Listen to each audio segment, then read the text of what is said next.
Coucou tout le monde, j'espère que vous allez bien. Je vous retrouve aujourd'hui pour un petit tutoriel carterie. Je commence par prendre un morceau de papier canson qui mesure environ 11 par 15 cm et un pochoir pour faire le fond. Donc celui-ci c'est un pochoir que j'ai réalisé moi-même avec ma silhouette, mais peu importe lequel fera l'affaire. J'ai commencé par scotcher mon papier de fond sur le support qui est sur mon bureau et je scotche maintenant le pochoir par-dessus pour ne pas que ça bouge et pour éviter en fait de rater mon fond. Une fois que tout est bien fixé, je prends mon index brillant de chez PBO. C'est un genre de pâte en fait qui en séchant se durcit et devient brillante, c'est un effet gloss. Donc moi j'ai un petit pot parce que j'avais acheté en fait un lot avec de la gesso et plusieurs types de pâtes pour le mixed media. Mais ça existe en fait, ça se trouve en pot seul, un peu plus gros il me semble chez Cultura. Je vous mettrai un lien de toute façon dans la barre d'infos si ça vous intéresse. Je prends ensuite des paillettes et je vais venir mélanger le tout. Donc j'ai pris en fait un couteau, une spatule de peinture et je mélange bien le tout en appuyant bien les paillettes dans la pâte pour que ça se fonde bien comme il faut, de façon uniforme. Pour le dosage, n'hésitez pas à avoir la main lourde avec les paillettes parce que si vous n'en mettez pas assez, vous allez avoir des zones qui seront un peu transparentes où on verra le fond du papier et c'est vraiment pas très joli. Ce que je vous conseille de faire, c'est de faire un test en fait avant de faire votre projet. Vous faites une toute petite quantité de pâte, une toute petite quantité de paillettes pour tester en fait et voir le rendu. Ça pourra vous permettre de vous entraîner à faire les dosages. Donc là, comme vous le voyez, avec ma spatule, je viens bien appliquer ma pâte sur mon fond, je l'étale en fait tout simplement, en faisant bien attention à ce que toutes les zones soient remplies, sinon ça va faire quelque chose d'un peu bizarre s'il y en a une où il manque de la pâte. Une fois que j'ai terminé, je n'ai plus qu'à retirer mon pochoir et admirer le résultat. En fin de compte, c'est exactement comme les pâtes de texture qu'on peut acheter dans le commerce, sauf que là c'est vous qui l'avez faite maison et donc forcément ça revient moins cher. Et je trouve que l'effet est vraiment sublime, ça brille de tous les côtés, j'adore. Maintenant, on va laisser sécher un bon moment histoire que ça durcisse et ça devienne sec au toucher. Et en attendant, on va venir prendre nos tampons. Donc moi j'ai choisi un tampon en forme de petit cochon que je vais tamponner sur du papier layout. C'est un papier qui est fait exprès pour utiliser les feutres à alcool parce que du coup je vais les coloriser avec des pro marqueurs. Donc je commence par les tamponner. J'utilise la Memento du coup puisque je vais faire du pro marqueur par-dessus. Pour ma carte, j'ai besoin de 3 petits cochons, donc je vais en tamponner tout d'abord 3, je les double tamponne pour avoir un contour bien net, et je vais ensuite en tamponner un 4e qui me servira de test.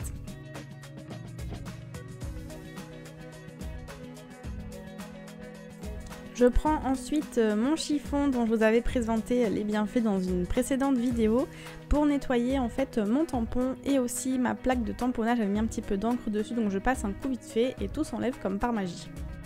Donc là vous voyez en haut à droite j'ai fait des tests en fait avec plusieurs couleurs de pro marqueurs pour voir qu'est-ce qui pouvait rendre le mieux parce que c'est la première fois que je colorise ce tampon donc vous savez pas trop quoi prendre comme coloris. Et donc finalement j'ai choisi de ne prendre qu'une seule couleur, c'est-à-dire la couleur blush que j'utilise actuellement. Je commence par colorier la tête du cochon en intégralité et ensuite je vais repasser sur les contours du visage pour accentuer certaines zones et je fais exactement la même chose au niveau de son corps. Alors effectivement je trouve que ça rend mieux avec des pro marqueurs de couleurs différentes, ça fait des dégradés qui sont beaucoup plus jolis, mais j'arrivais pas à trouver deux couleurs qui soient assez proches pour pas qu'il y ait de démarcation trop grosse. Donc c'est pour ça que j'en ai pris qu'un, j'ai pas toutes les couleurs donc je peux pas faire tous les dégradés que je souhaite. Donc j'ai fait comme ça et puis finalement c'est la première fois que je fais un dégradé avec un seul pro marqueur et j'en suis plutôt contente. Donc là j'ai laissé sécher mon premier cochon, j'ai fait le deuxième entre temps et je reviens remettre une couche de pro marqueur à nouveau pour accentuer un petit peu plus les contours. Une fois que ça a commencé à sécher, comme ça les contours seront un peu plus marqués. Du coup j'ai fait comme ça pour mes 3 petits cochons, il y en a juste certains où j'ai un peu plus colorié que d'autres pour qu'ils aient en fait une couleur un peu plus foncée pour faire des effets de style et de nuances entre les 3 différents. Et je viens ensuite découper grossièrement autour de mes 3 cochons et je colle tout ça sur mon tapis Pixcan pour la silhouette pour venir les découper tout autour.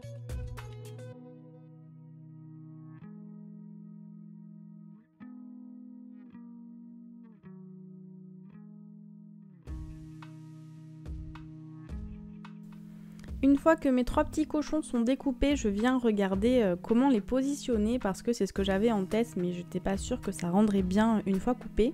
On dirait 3 petits cochons qui dansent, ils sont trop mignons, ils me font trop rire. Et ensuite je teste avec mon fond à paillettes, voir si l'ensemble rend bien ou pas.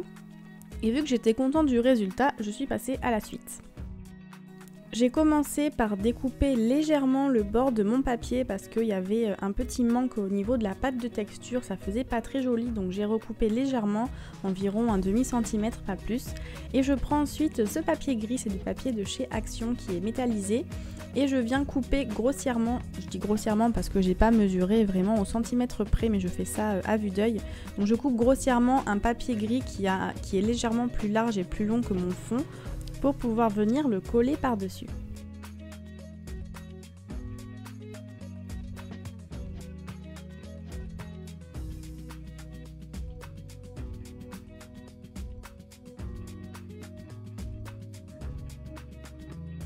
Je reprends à nouveau ma plaque à tamponner et je prends un morceau, une chute en fait de papier canson blanc sur laquelle je vais venir tamponner mon message. Donc j'ai pris un tampon qui dit Happy Birthday to You.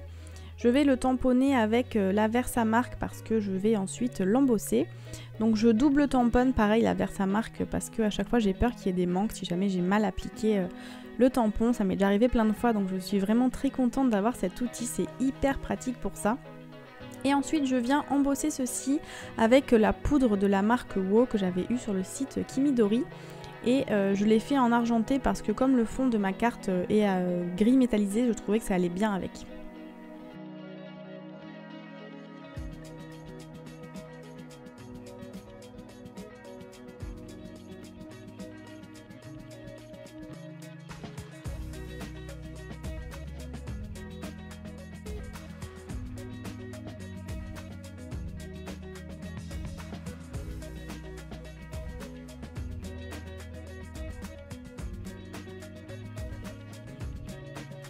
Je reviens au placement de mes éléments.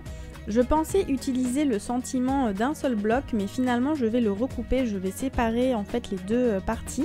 Donc je prends mon mini massicot de chez Tonic et franchement il est vraiment super pratique. Alors je dis pas celui-là par rapport à un autre que j'ai que celui-là, mais avoir un mini massicot comme ça c'est vraiment hyper bien quand on a des découpes comme ça assez petites et assez précises à faire. C'est vraiment un jeu d'enfant.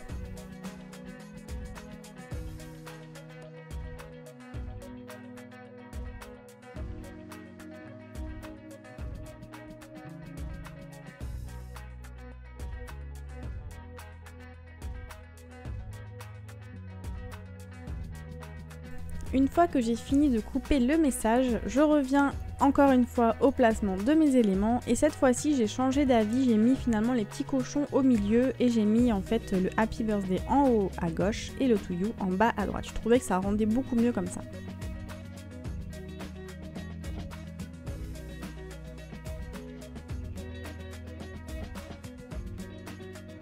Pour la base de ma carte, j'ai choisi de prendre du papier canson blanc.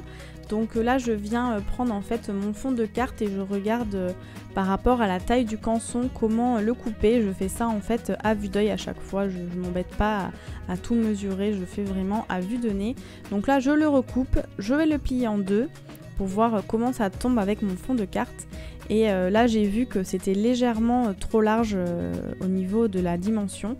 Donc je viens juste simplement le recouper pour que ça tombe pile poil et c'est parfait. Je n'ai plus qu'à coller mon fond de carte sur ma base, donc là je prends simplement le roller de colle de chez Action, ça fait très bien l'affaire.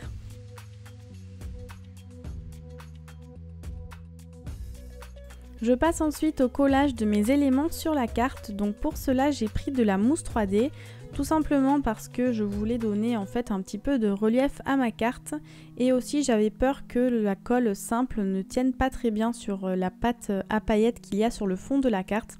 Donc j'ai fait comme ceci et pour le cochon du milieu j'ai mis 2 épaisseurs de mousse 3D parce que je voulais qu'il soit beaucoup plus en relief que les autres qui ressortent davantage de la carte.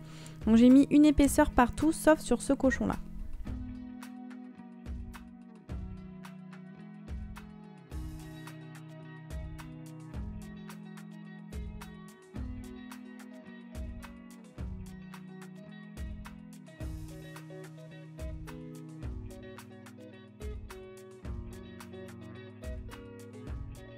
Voilà pour ce tutoriel, donc je vous montre la carte, le rendu final. J'adore l'effet avec les paillettes au fond, je trouve que ça fait hyper girly, ça fait un effet waouh, j'adore vraiment le rendu. J'espère que ce petit tutoriel vous aura plu, si c'est le cas n'hésitez pas à vous abonner pour en voir davantage. Sur ce, je vous laisse et je vous dis à très bientôt. Bye bye!